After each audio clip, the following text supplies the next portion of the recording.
when I found that list, I found the original tweet that was sent. That I sent out when the first ever New Music Happy Hour got sent out, and that was me writing from the heart. Really, that was saying it how I wanted it to be.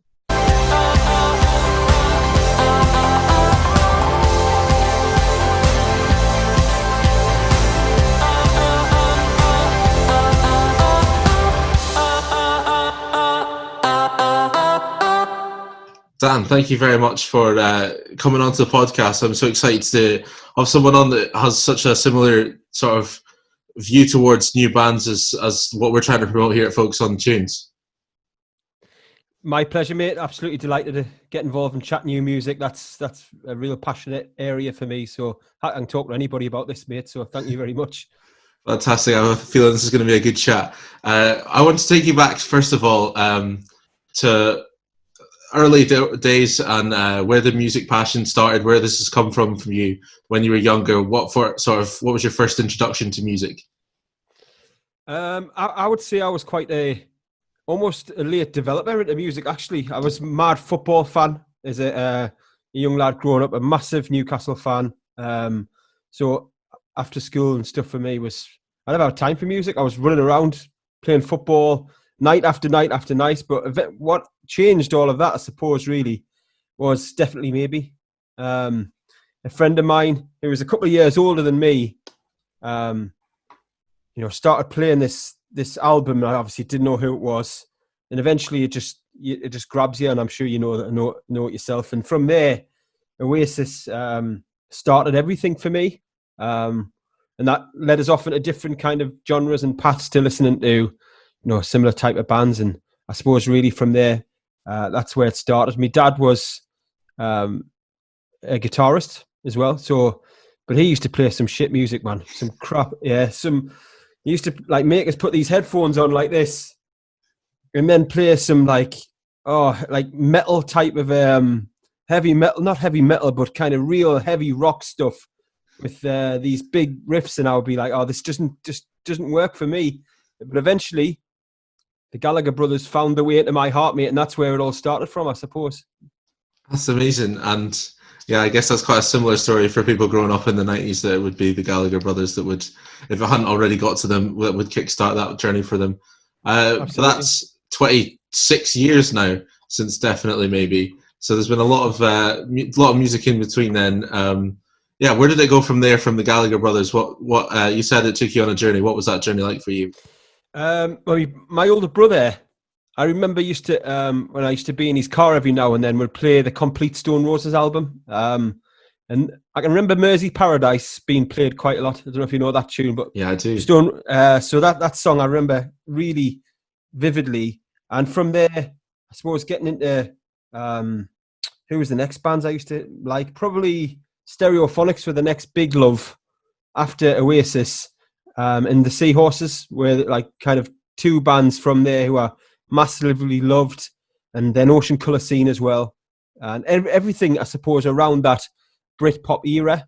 And I remember distinctly kind of going to the local shopping centre every Saturday with a pal of mine, and I'll just name drop him if you don't mind. He's called Absolutely. Neil, and we used to go and buy singles every few weeks, save up a few quid. And I remember buying The Circle by Ocean Colour Scene. I remember him distinctly buying Spice Girls. So, no comment. That's why he wanted to name drop him, just so that he could get made fun of. I like it. Just so I can stitch him up, yeah. Absolutely. I'm guessing by the sign in the background that it was Newcastle that was the football when you were growing up, before the music kicked in. And yeah, I suppose, did the music take over as the Newcastle football declined a little bit? Was that how it worked? It's probably convenient, yeah. I mean, we should be used to it. We're still crap now. Still never won anything.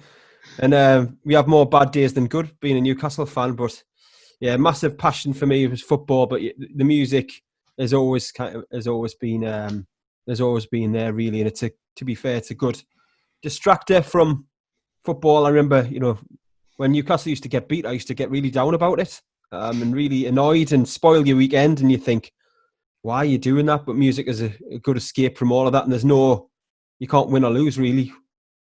with music. It's not like that. It's good all the time. Fantastic. And so a lot of those bands that you were naming there, Stereophonics, Oasis, Social Colour Scene, bigger bands. What took you down the line of the new music that we've seen that you've sort of become really known for this year?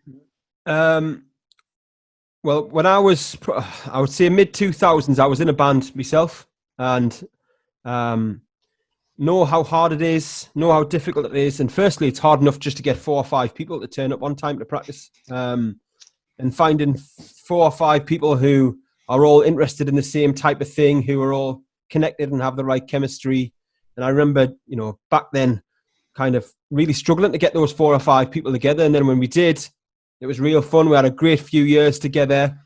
Still speak to most of the people in that old band. And still, I'm doing a little bit of writing with who was the singer in the band at the time. So DG Kyle, he's called. Should check out some of his tunes. He's really good. But from there, I've always had an interest in the next big thing. I remember buying a ticket to go and see Arctic Monkeys for £8. Wow. And being absolutely like covered in sweat and everything. It was just everyone jumping all over the place. They hadn't even released their album by this point. I think I don't even know if they'd released their first single, but some people I worked with at the time were massive kind of new music fans, bigger than me at the time. And they said, "Oh, you've got to get onto this band." And, they were talking about people like Arctic Monkeys and this band coming through called Kasabian and We Are Scientists and people like that.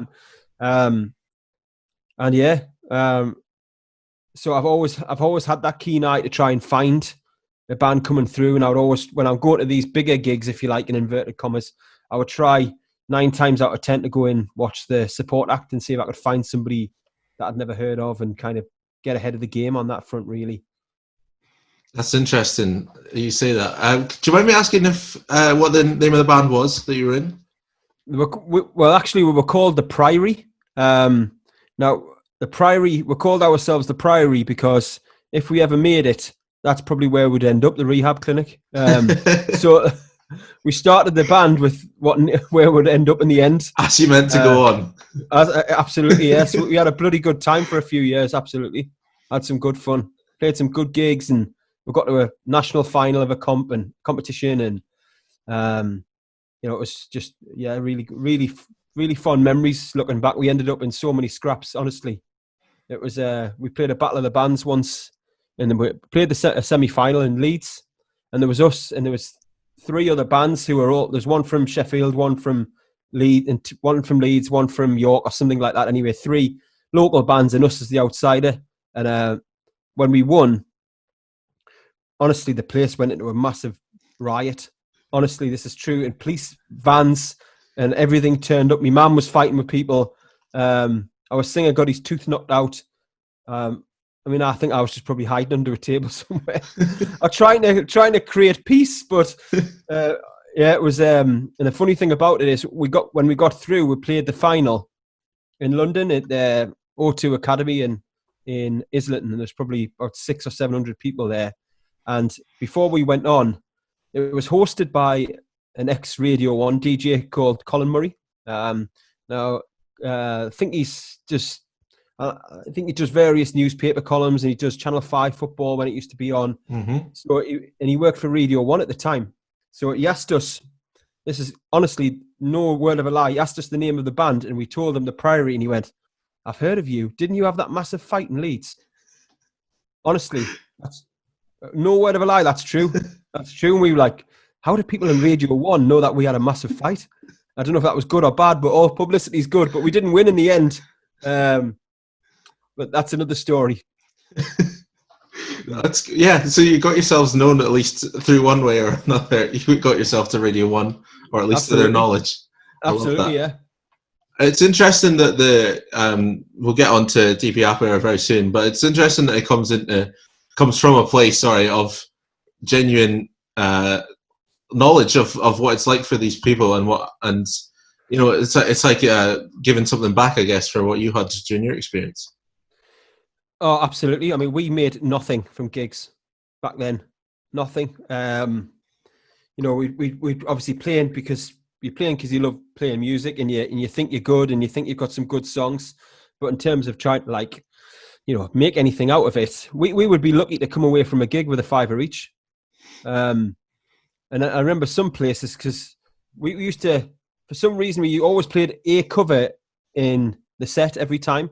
And some places that you played, you had to pay them to play a cover. You had to give them money. So, we used to play When the Sun Goes Down by Arctic Monkeys. And so we would get like 25 quid for a gig, but we'd have to give 10 back for playing this cover.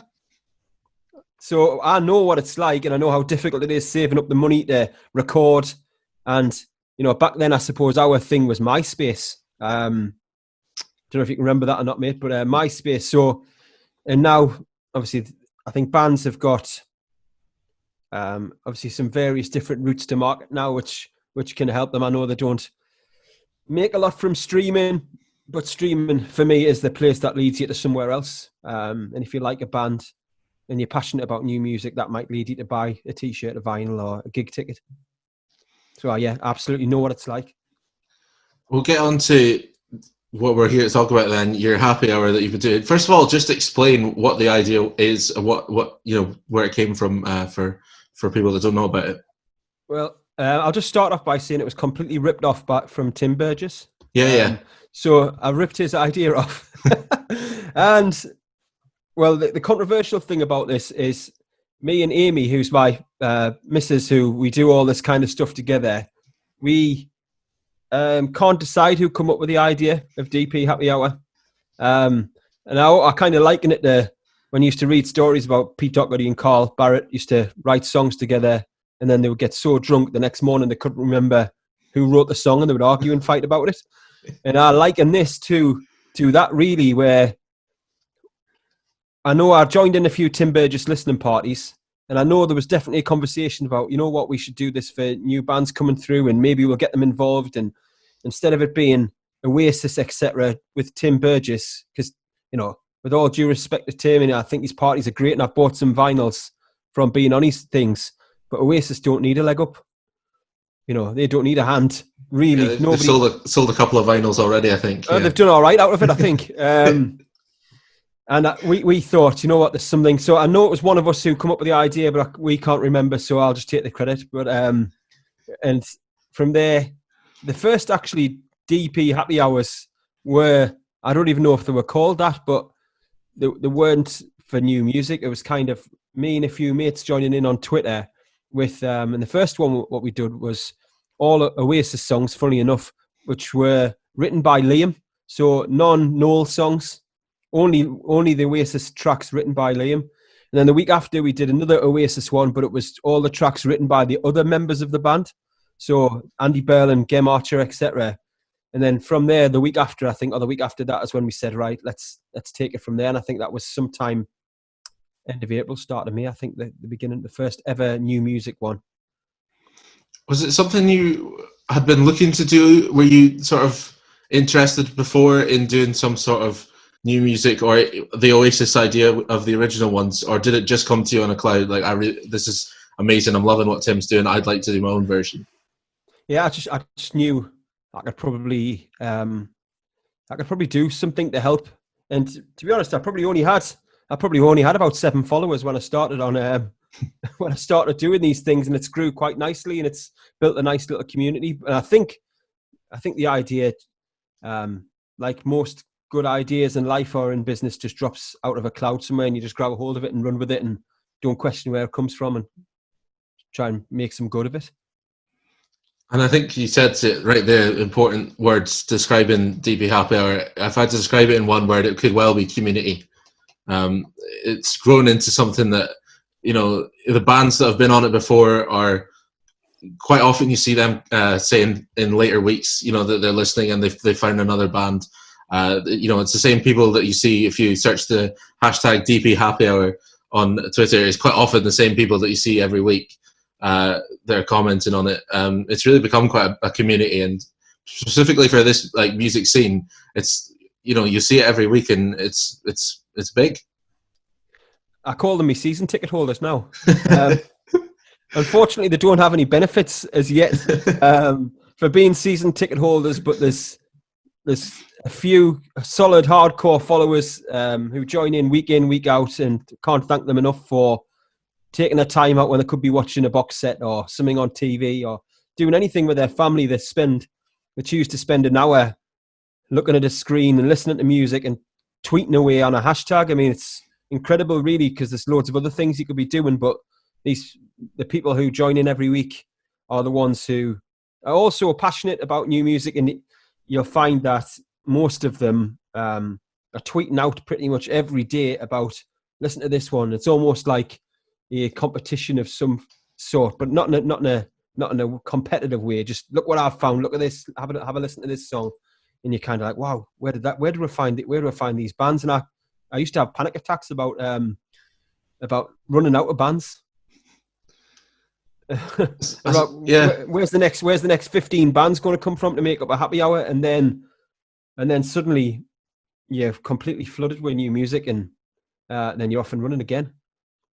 Yeah, and I suppose it's not long before the same bands are releasing another track anyway. So you're going to it's going to be especially now that you've built up a following as well. It'll just be a continuous stream. That's what's been nice over the last few months, is that bands now will send us an inbox and say, we've got this new single coming out on this date.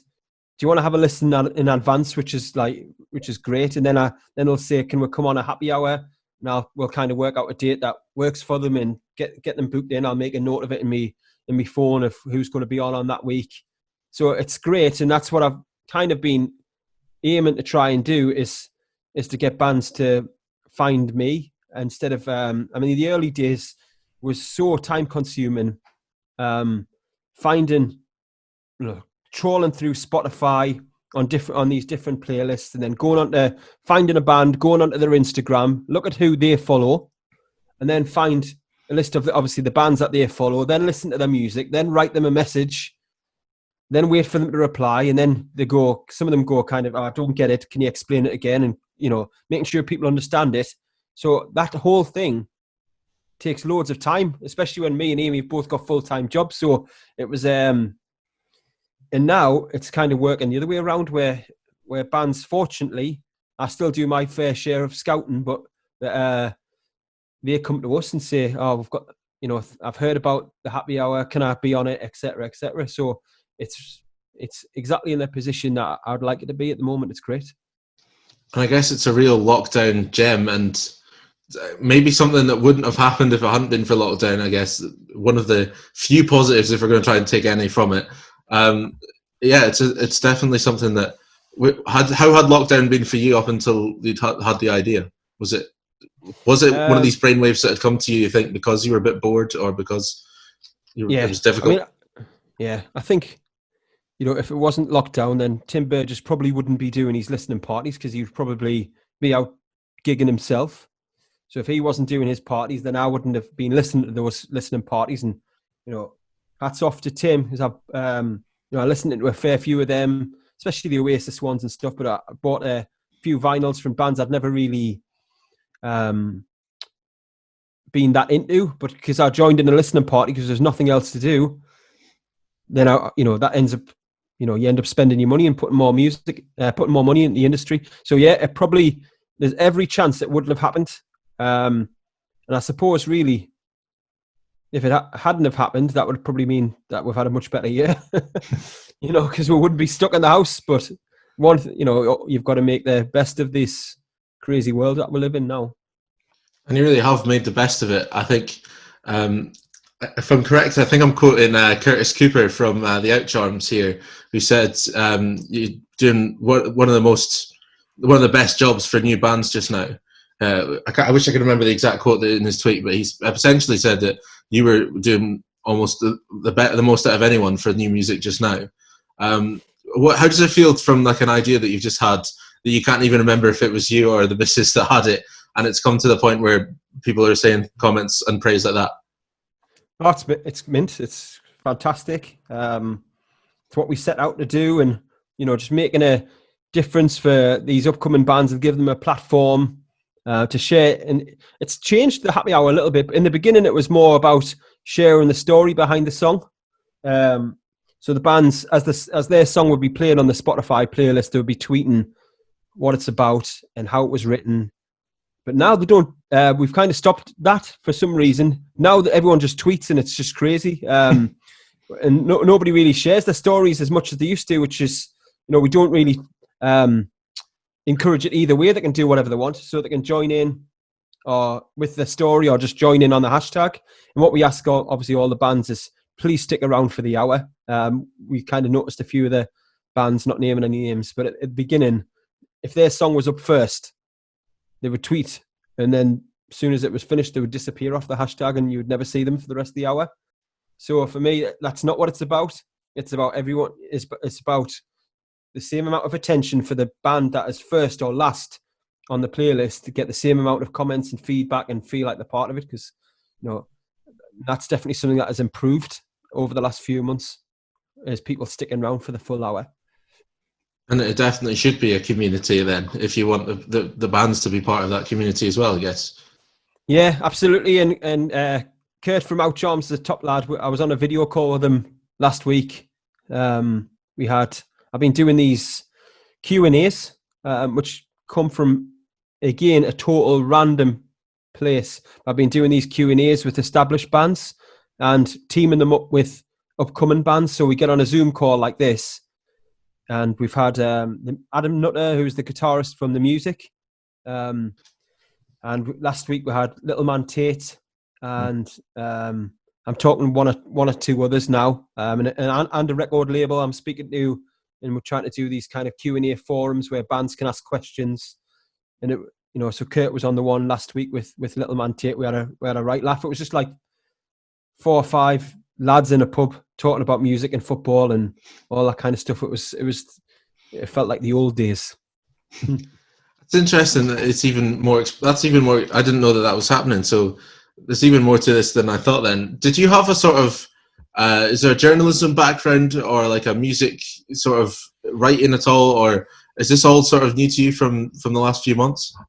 No music or journalism background. Nothing. Nothing. I just think I'm quite ideas driven, and that's obviously work related as well. But nothing as such like that. Just passionate about music, and I'm always listening to these songs with like a keen ear to how they were written, and I often like message the bands because I play guitar myself. So when I hear the songs, I'll be send them a little message saying, "Oh, noticed you done this in the song. That's really cool." And so it's just all about, for me, it's just a passion for new music, really, and music generally. That's fantastic. It started off as a. Am I right in saying it started off as so you were putting the playlist on Spotify and it was simply just tweeting into the hashtag. It's moved across now. There's a radio element to it. In Your Ears music, is that right? Yes. How did that come about? I'm sure they're regretting it now. So it's just really a development. I've been kind of looking for an opportunity to take it onto radio, and I'd noticed Shina Sam had been doing like some. Obviously, she does amazing stuff, and then she started doing this radio show with Radio Matlock as part of the hashtag virtual pub crawl events. And I just thought to myself, you know what, I would love to have a go at that. And then the advert came up on In Your Ears, and then that was it really. I just sent them an email and said, they put a post up on Instagram, I think, and I sent an email just asking about the opportunity, and then he replied straight away and said, I can't believe it. I've been listening to the happy hours. I'm delighted that. So it was a match made in heaven, really. And we're doing our first one last Wednesday night, I think the first one was. Have you done radio before? I listened into a bit of it, and I did student radio and that, and radio is sort of one of the things I'd quite like to do eventually. And I was amazed, if you haven't done radio already, how confident you sounded, how sort of, you had the sort of professional radio voice of enthusiasm and all that you're trying to, sometimes it's difficult if you've not done it before to actually sound as enthusiastic as you are. Had you done it before? No, so I'll take your compliment. And it's funny because I can only do, so I don't want to spoil the myth, but it was pre-recorded. So I wanted, the guy give us In Your Ears give us the option of doing it live or not, but getting used to all the technology and, when you hear these polished radio shows, they've got people helping them in the background of when to start a song and stop it and fade it out and all that kind of stuff. I was thinking, if I'm doing this live and I've got all my mates listening in who will give me pelters if I make a mistake, I thought I best do a pre-recorded. So the first few will be pre-recorded. We're trying to experiment with doing something on live, doing it live, but we haven't got there yet. We've got this kind of cool idea about this jukebox idea in a pub. Really imagine you're in a pub. So we're kind of working on this idea of we'll direct people to the In Your Ears website, and there'll be a list of songs they can pick from, and they'll get onto a hashtag and they'll say, right, can you play this song? And as people put those tweets out, we'll start to play the music live. So yeah, that's what we're trying to come up with of how to do that. And then Dan from In Your Music is trying to make it on Zoom as well. So yeah, it'll be carnage, but it'll be fun. But yeah, I've never done it before, and it's amazing what you can do when you've got the option of pressing delete and start again. That's very true. This is amazing then, all this. So if you say you started in was it March or April time doing this, just how far it's come in, let's say 8 months potentially, just how much it's grown and you must, I can't imagine you expected it to go like this when it started.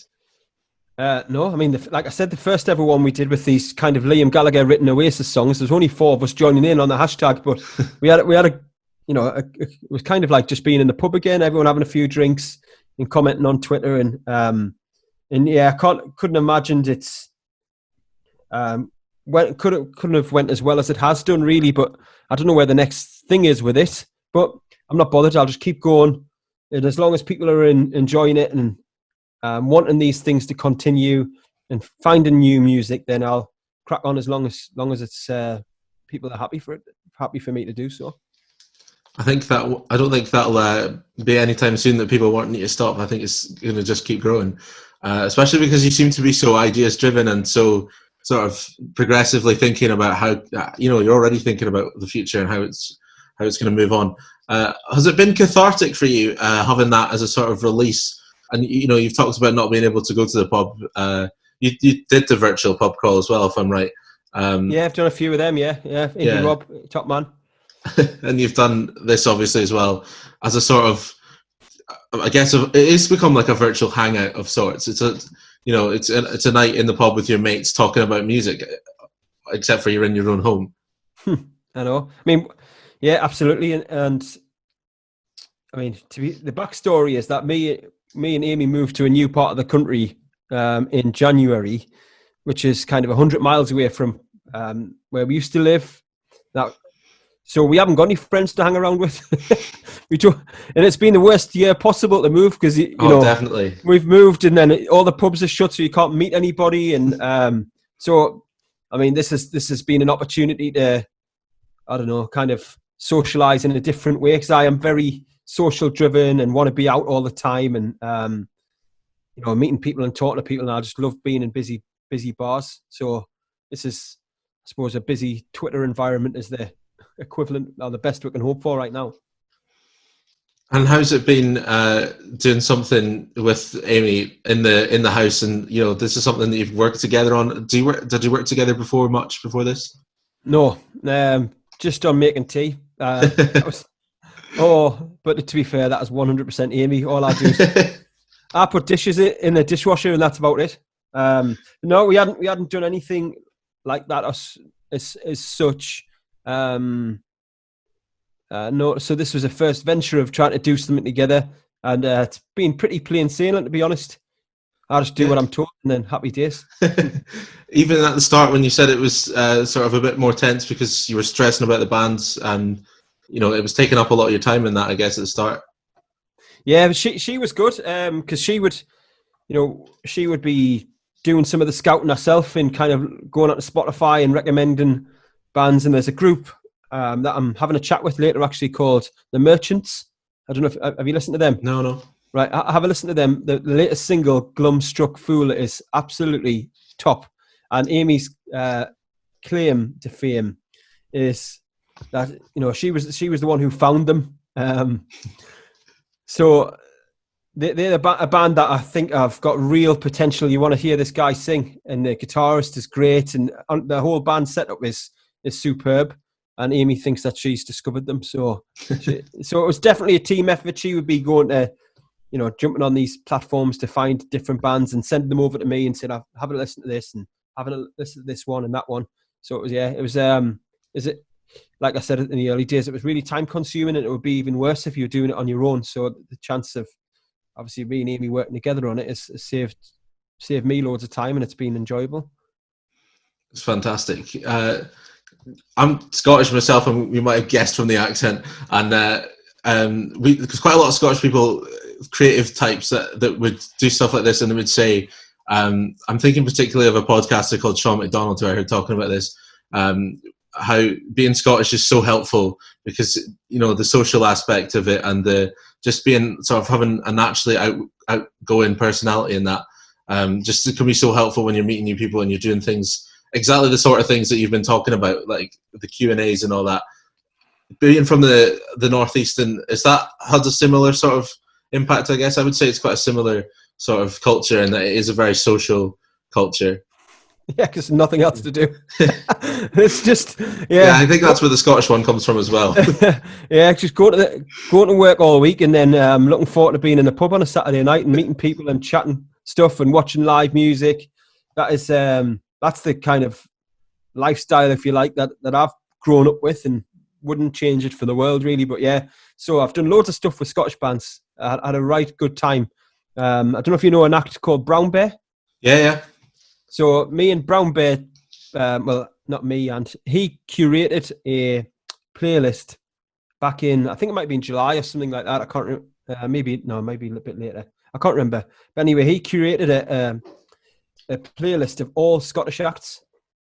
So we did DP Happy Hour Scottish special, and it blew me away. I'm trying to think of all the bands on it now, but you had Kitty, who was fantastic. Carly Connor.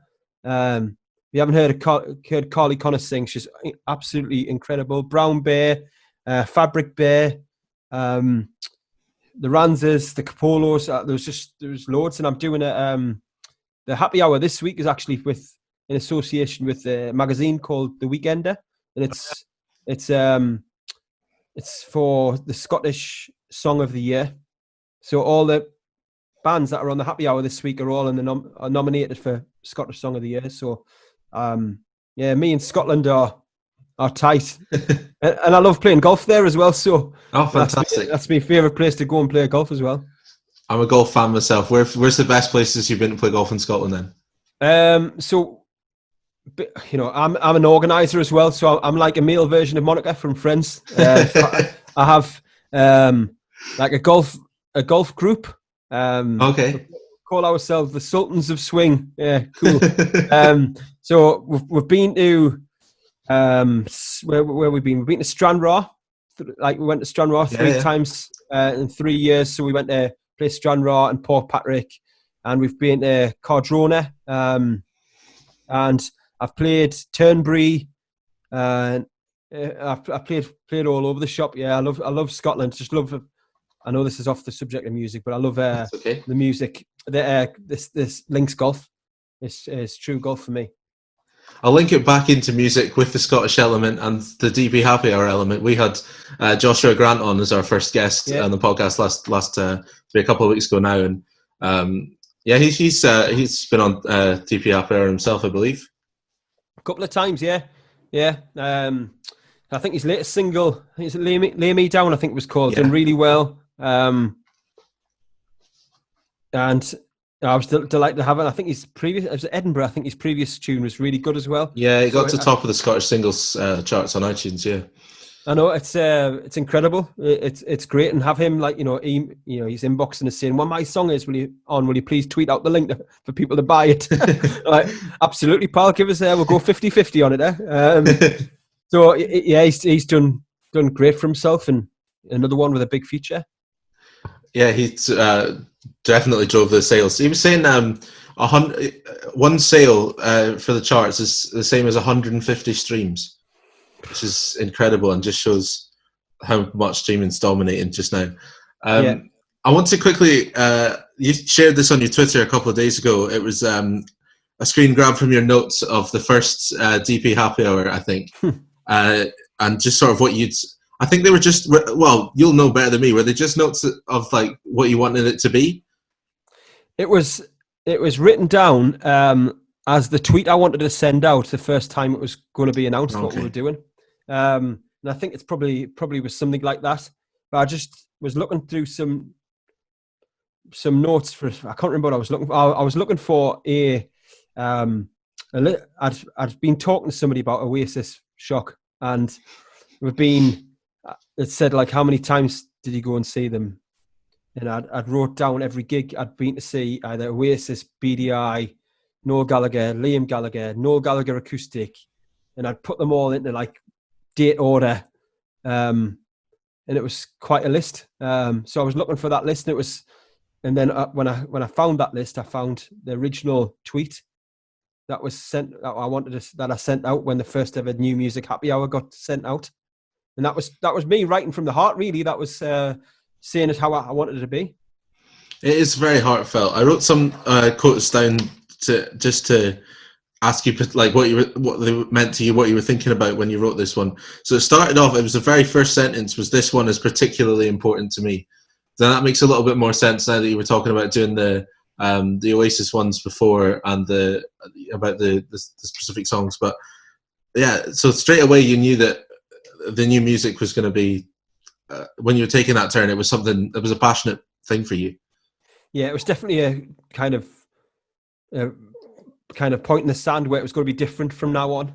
It was going to be, actually, yeah, we've messed around with doing these Liam Gallagher ones and Oasis kind of themed ones, but now actually I think we've just found our niche, and we've just found what we're supposed to do in this lockdown kind of thing. This is what's going to give us something to do personally, and as well as helping other people, which is obviously the most important bit. The next bit I took was the aim here is that you might love one of these songs, check out some other songs, maybe buy an album or vinyl, or even better, ticket to go and see them. So instantly it comes across to me how unshellfish the whole thing was. It wasn't about the 1,000 and whatever followers that you've gained on Twitter. It's from the 7 that you said you started with. It wasn't about it being Dan Potter's happy hour. It was about happy hour and a chance for these musicians to see their sales grow.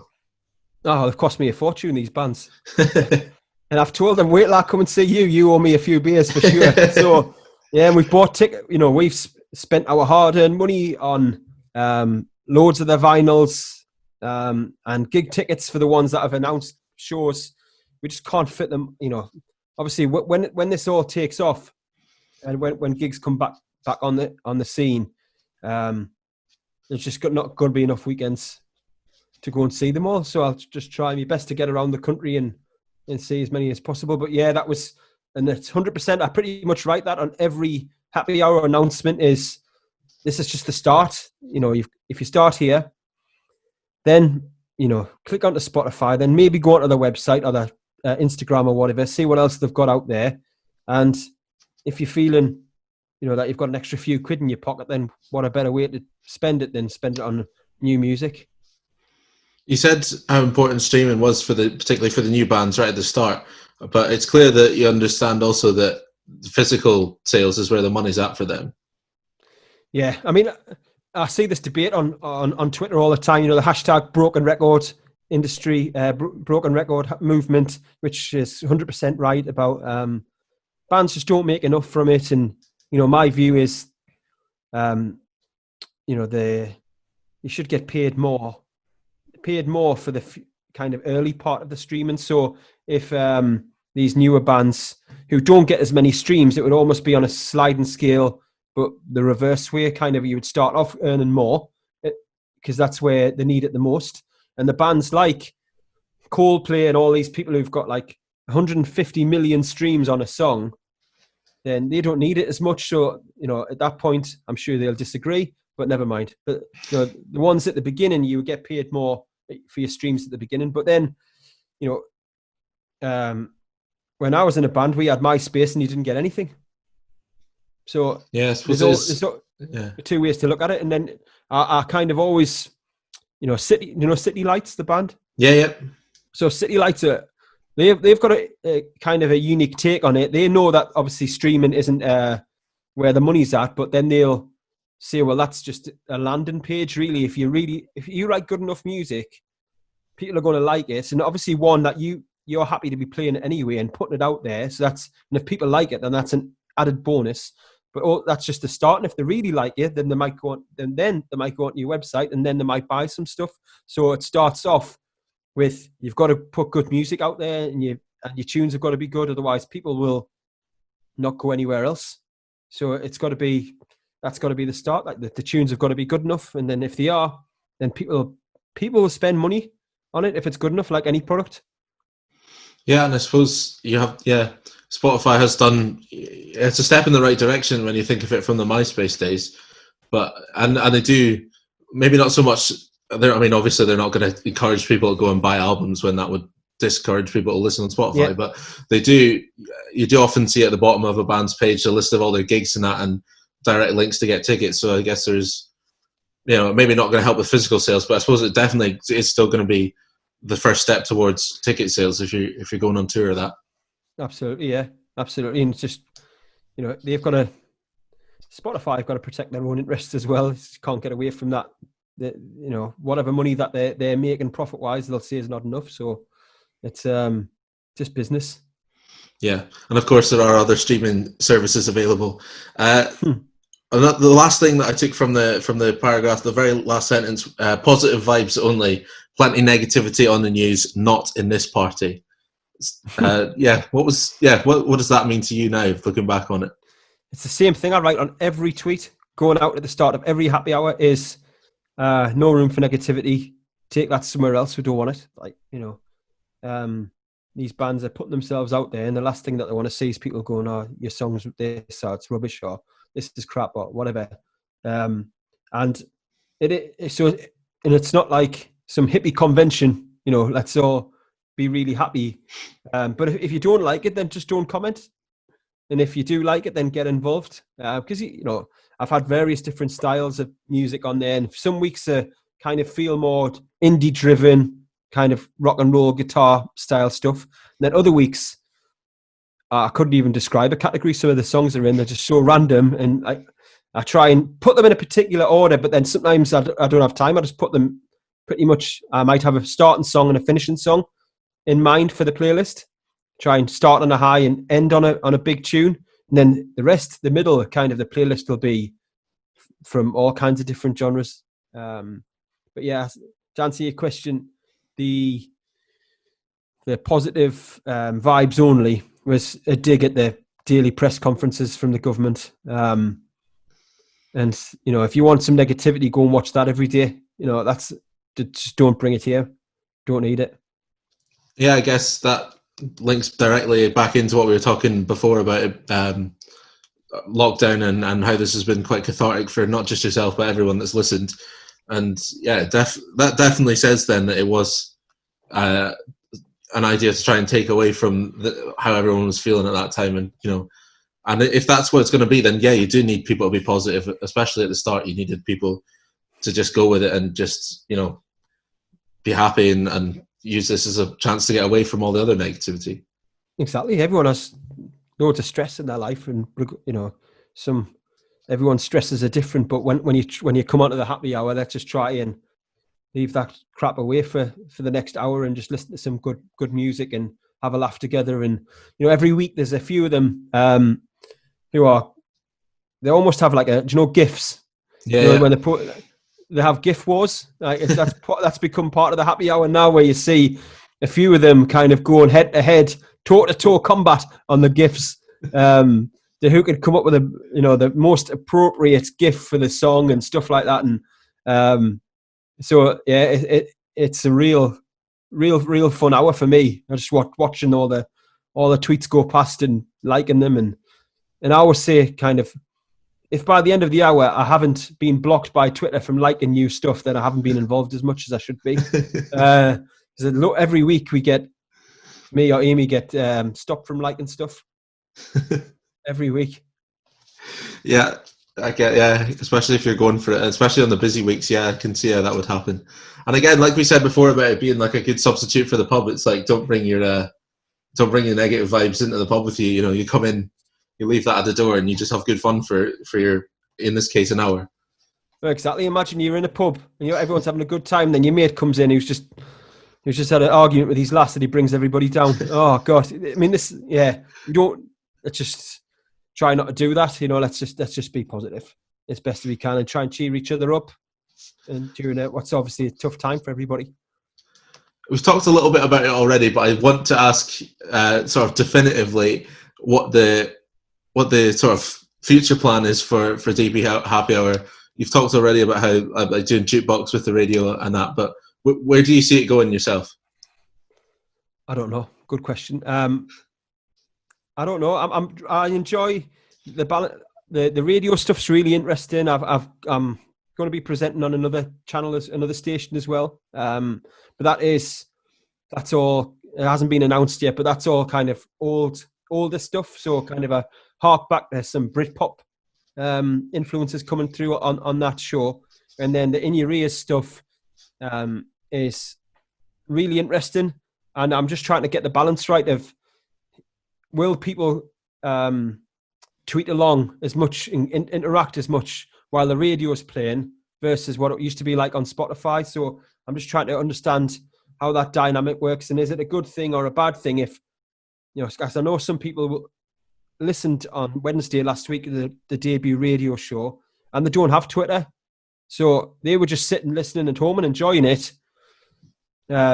And is it a bad thing if the Twitter side dies off and it's just people listening? But then how did the bands get the feedback? So the important bit for me is trying to make sure that, and I said on the radio, it's made it easier because every week when we start the happy hour, there's 3 things that happen every time. Somebody starts the playlist on shuffle.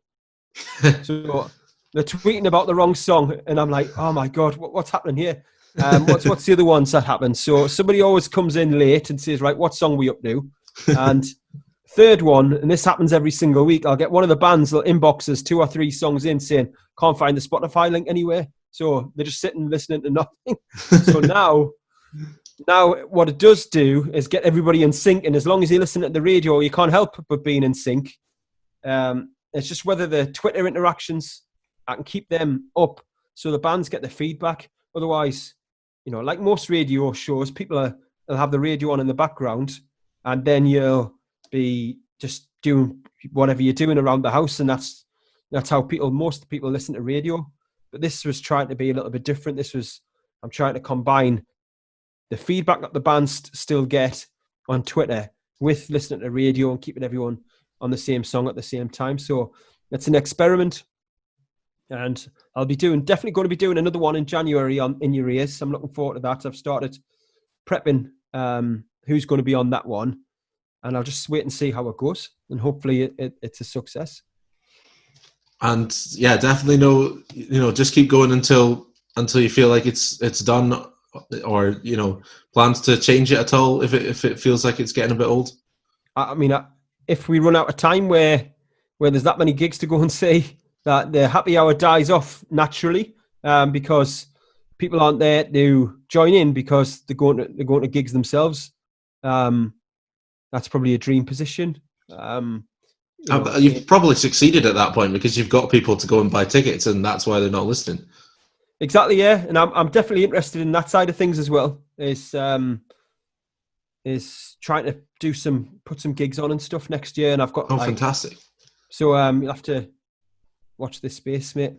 Yeah, absolutely. We'll have you back on once that's off and going. That sounds amazing. Right, we've got the DP Happy Hour stuff out of the way. I'm going to grill you on Oasis now, purely because I'm an Oasis fan as well, and it's fantastic to have a fan. Yes, so let's do it. You said you've been to loads of the gigs. What was the best one? Well, first, I'd counted about 23 times, 23 different Oasis, or Liam, or Noel, in 4 or 5 different countries. Sometimes two countries in the same week. Oh wow! So yeah, so the favourite. Oh God, I don't know. The favourite is probably always going to be your first time, for me anyway. And it was Oasis at Newcastle Arena. It was on the Be Here Now tour, which when it got to Newcastle was just an iconic evening for the city, because Newcastle were playing Barcelona in the Champions League up at St James's Park. At the same time, Oasis were on stage at the arena. So, you know, I remember bursting with anticipation for them to come onto the stage. And on that tour, they had a big telephone box on the stage. And that's where, and this guy comes out and he opens the telephone box and the band walk out.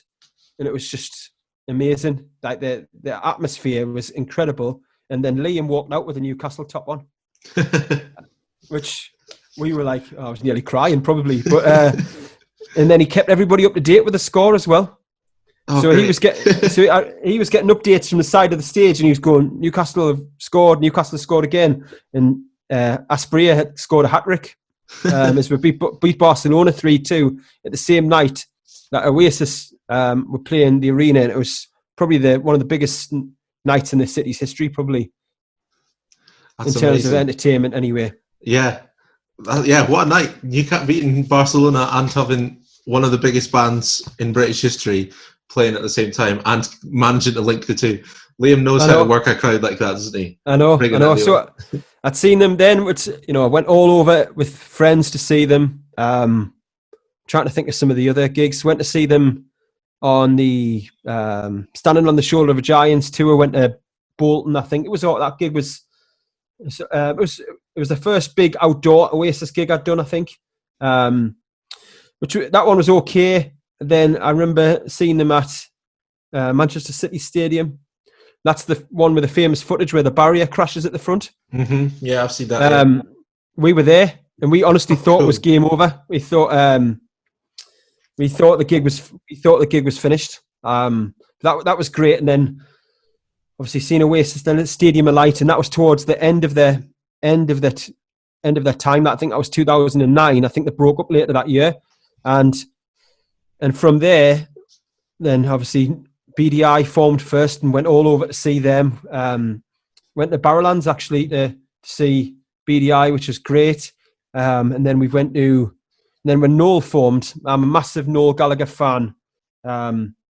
Just as much as Liam, you know, I think more of the younger generation love Liam because of his attitude and his rock and roll style and stuff like that. But Noel, for songwriting wise, has always been a bit of a hero. So me and Amy went to Manchester, Glasgow, Cologne, Boston in the US. We spent a lot of money on the Gallaghers. Wow. And is Amy as big a fan as you, or just a very willing participant? She really loves Noel, but I think she got dragged a lot of the time. And I would say, look, I booked us at a weekend in Paris, and she'd be like, "Oh, that's great." I'm like, Noel Gallagher's on at the same time. So I've timed it. So I always try and go to these different cities and time it with a gig. And the Paris one was a brilliant gig. I'd seen them in Glasgow on the Saturday night, and then on the Wednesday night I'm in Paris watching them. So we work hard and spend our money on things that we enjoy doing. But yeah, I've seen them too many times, and I had tickets for Noel Gallagher performing at the Teenage Cancer Trust. I've been to that 2 or 3 times. I've seen Noel there once. I've seen Kasabian. I've seen Eric Clapton and Mark Knopfler, and I've seen and then I had tickets for the one that was in March, I think, of this year, which was I can't remember who was supporting now, but Noel Gallagher, and it obviously got cancelled, and I was absolutely devastated. Gutted. Well, I was in the same sort of bracket in that I had tickets to see Liam in Heaton Park this summer. Did you? Yeah, Nice. I'd been down to my first time going out to Manchester was for Croutineers at Heaton Park. Right. Been like 2 years before, and I loved it and was so excited to go back. And then obviously for it to get cancelled was absolutely heartbreaking. I know. We had some holidays booked that we've had to cancel and a few other gigs and stuff. But yeah, hopefully next year back to normal once this vaccine gets sorted, pal. And then I'll be I've got a fair few booked already, but I think some of them will get maybe shifted. Maybe I think the earlier ones are still going to be too early. I think so. Yeah, I think so as well. Right, definitively, I'm not letting you get away with not answering it. Best Oasis song. Do you know what? I'm going to pick something probably a little bit random. The song I've been listening to, if you asked me this tomorrow, I'd probably say something different. But so for me, the song that I listen to the most right now is Hello. Oh, interesting. I just absolutely love that song. But tomorrow, like I said, you could probably ask us something else and I'll say Head Shrinker or something like that. But at the minute, I just love that. I just love the energy in Hello. And I was particularly happy to see Liam put it into his set list. First time in 20 years or something like that. I know, it's so overlooked as well. It's just, and I suppose that's why I think I like it as well, because it's not the ones that you tend to hear on a radio show. Like, you're going to hear Wonderwall and Don't Look Back in Anger and all that stuff, which is all great. But I like, the ones that you haven't heard in a while. And for me, well, I listen to Hello quite a lot. It's just great. Absolutely great.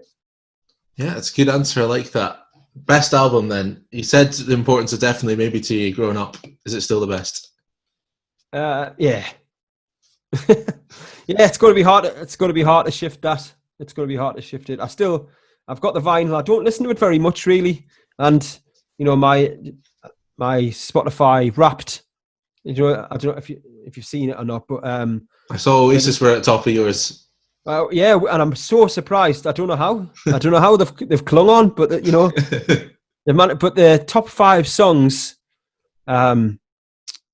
are all new bands. We're all new bands. I think I'm pretty sure at least 4 of the 5 are all new anyway.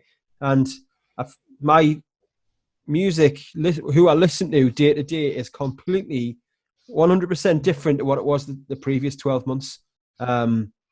Whereas where they kind of put your most played songs into a playlist, the year before it would be all your typical stuff, and then this year is forced change upon me in a positive way, and my most listened to songs now are all bands that are brand new, and it's great. I saw that you had Oasis at the top, and then I think it was the Royston Club were second. Oh, I love them. Massive fanboy. Yeah, I am. What a change in that's fantastic to have them. I like seeing that when you've got your the classics, the one that's been with you all the time, and then but you've still got space for the newer bands and the ones that are the future. Yeah. They I don't know if you've listened to much of them, but I think they have definitely got something about them that could get them somewhere. But I hope that for loads of them. I love the Heavy North. I don't know if you've listened to them yet, but they are like a bluesy rock, not rock in a like dad rock way, but they are absolutely fantastic. A great set of musicians, and like the Merchants are great as well. But there's once I get going on this list, we'll still be here tonight talking about bands with potential. I just hope they all achieve what they set out for. Well, I'll let you do that then. I've got as much time as you have, so go on then. List some of all the bands that have been on the DP Happy Hour so far, and I know this will be tough for you, and I know you're trying to support them all equally, but which ones do you think, if you had to pick out, we'll give you 5 that you think are definitely going to be something big? Thanks, mate. We'll edit this bit. So I would say the Royston Club, the Heavy North. I would say the Merchants are creeping up there. I said that, I tweeted that the other day, that they're definitely getting into the Premier League of my top bands. I think the Capolos are great as well. And who could be in 5th spot? I don't know. There's just too many that are going around my head now to name the last one. City Lights are great. They're so unique and different, and that'll give them an advantage, I think, that they've got a different style to the rest as well. And yeah, I'll put City Lights in, but now I'm gonna. As soon as this ends, as soon as people see this, if people watch it, the bands watch it, they'll go, "You sod! I've sent you a free T-shirt and you haven't even named, So I'll apologies, but my head's fried with trying to remember them all. No, it's good that you got 5. I thought that might take longer than it did. That was good. What was it? Oh yeah. Well, I want to add one more Oasis one to ask you, which was Liam or Noel. I think you almost answered it earlier, but I'll just get you to definitively say it. I would probably, if I had a chance to go to either concert, I would pick probably Noel, because I've seen Liam sing, some might say, in Cigarettes and Alcohol, stacks of times, and it's always going to be a great night out.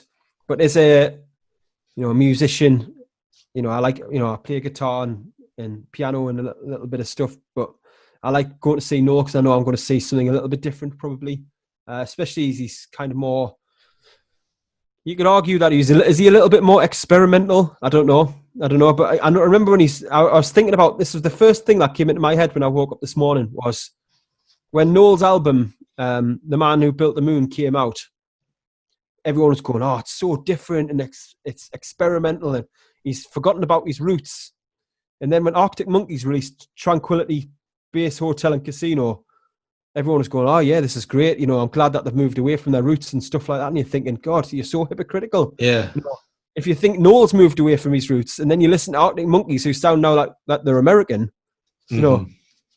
that's moving away. Noel, to me, sounds like the same guy. It's just slightly, just a different style. Arctic Monkeys sound.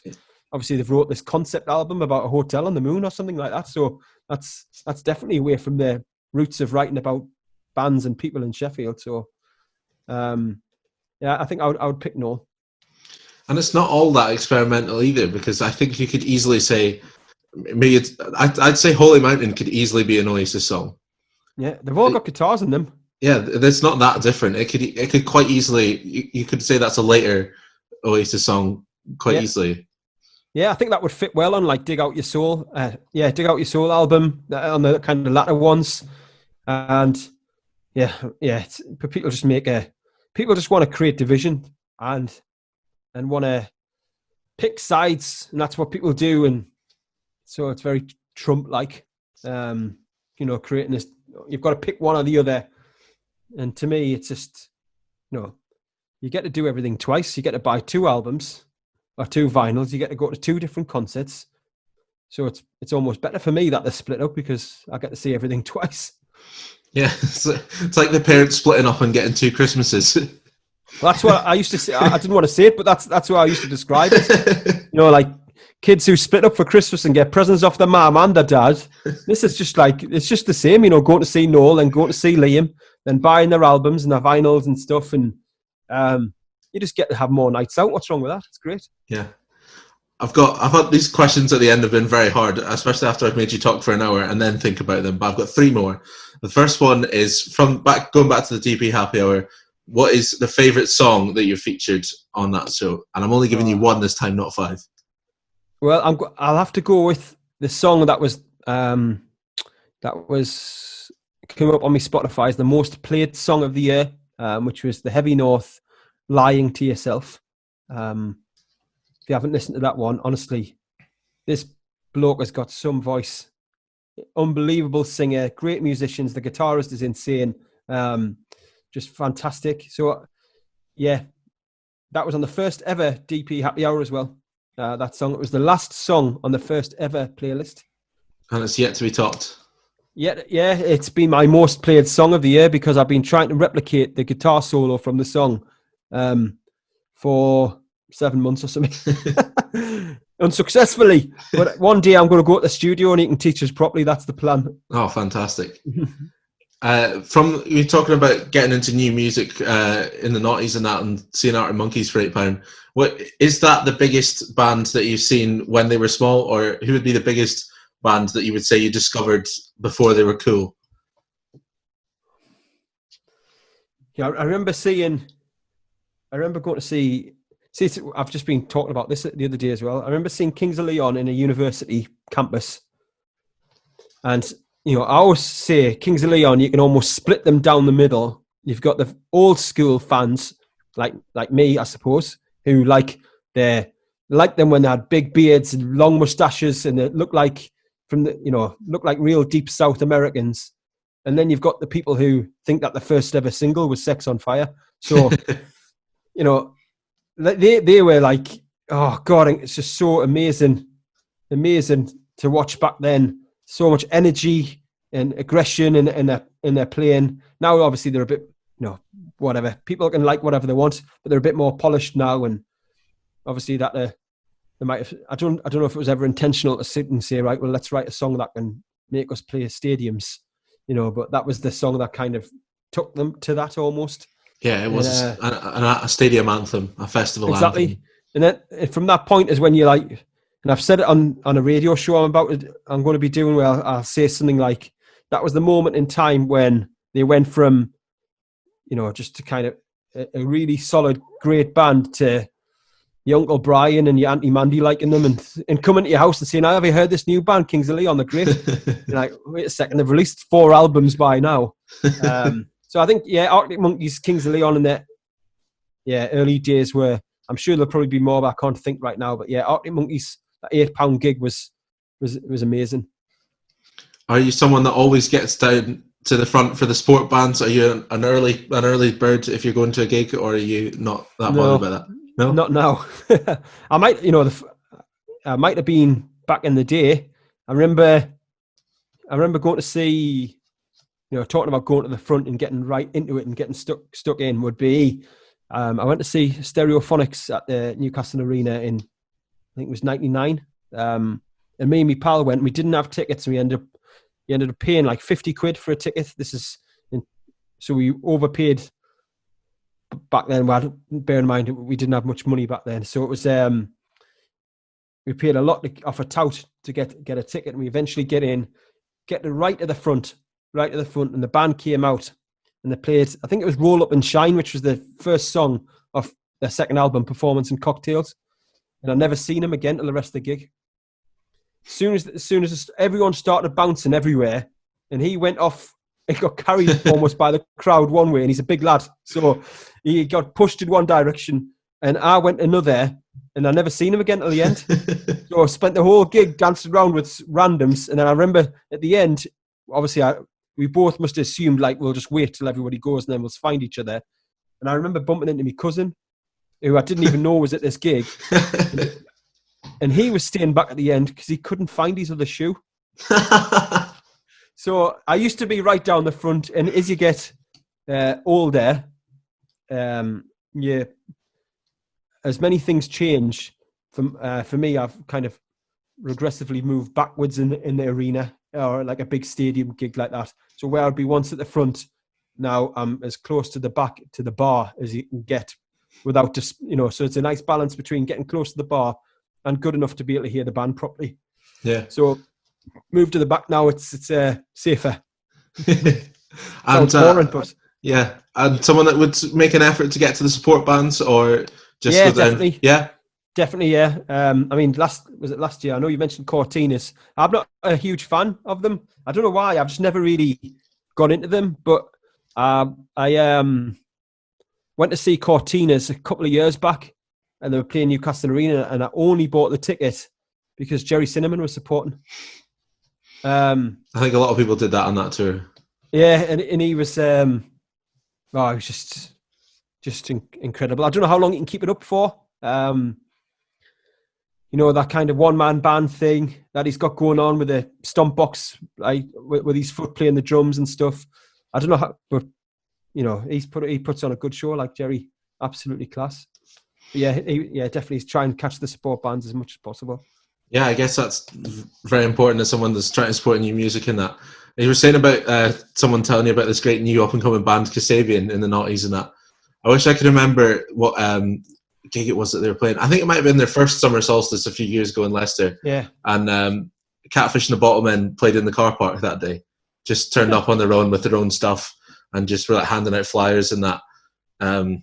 Yeah, and then went on to do the, you know, it's amazing the stories that you hear about sport bands, and then they go on to do their own thing. Didn't know that's quality. Didn't know that is rock and roll, isn't it? Yeah. that's like that famous story of Oasis turning up at King Tut's when they were they weren't even on the bill. Weren't even on the bill. Whether it's Oasis, I think, were great at telling stories.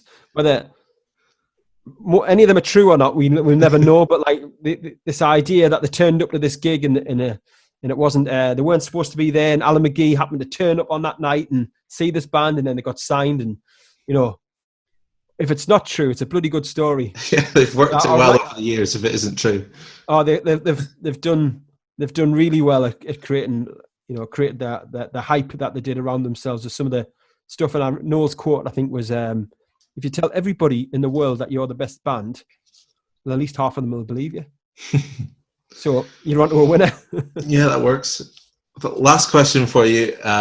We've talked already about the benefits of physical sales, buying vinyl or CD or whatever over streaming. If someone had exactly enough money for any one record, what records would you tell them to get? Oh, you're stitching me up. So I'm just going to pick the latest one that I bought.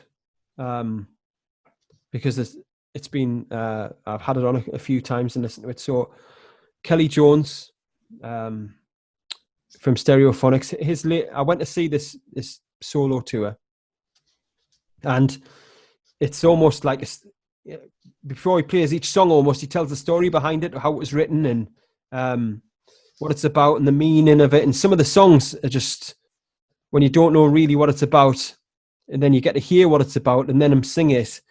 And you hear stories about David Bowie, playing with Keith Richards, and loads of other stuff. It is really a musician's vinyl to buy. So if you're into, kind of hearing the story behind the song, which is, for me, what the whole DP Happy Hour is about, is trying to learn the story behind the song.